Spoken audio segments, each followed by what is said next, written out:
இல்ல அவர்கிட்ட ஒரு பாயிண்ட் நான் சொல்லுவேன். "தம்பி எங்க போனாலும் எதிர்பார்க்காத. எதிர்பார்ப்பு ஏமாற்றத்தின் தாய் என்பதை நினைவில் வை."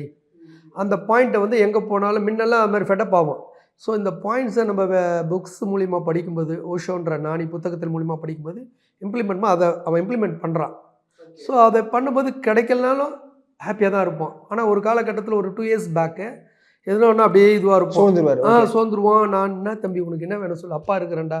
அப்பா நாங்க பொலிட்டிக்கல்ல இருக்கும்போது சில சாகச நிகழ்ச்சிலாம் சொல்லுவேன். வாவ்! சூப்பர். அவனே பார்த்துருக்கான் அதெல்லாம். இதுவும் இருக்கு, சாஃப்ட்டும் இருக்கு. ஓ 2 எக்ஸ்ட்ரீம். 2ம் சேமா இருக்கு. தேவைப்படும்போது அத இம்ப்ளிமெண்ட் பண்ணுவாங்க. அப்படின்னும்போது அத பாராட்டினாருன்னு தம்பி சொன்னா போல.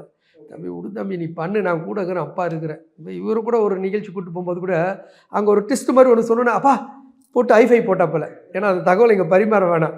ஏன்னா சில பேருக்கு என்ன சொல்றது? யாரையும் ஹர்ட் பண்ணக்கூடாது. அப்ப அப்படி இருக்கும்போது அந்த சில டெக்னிக் தான் சார். வேற ஒண்ணுமே இல்ல சார். அத அவன் இம்ப்ளிமெண்ட் பண்றான். சூப்பரப்பா வரான்.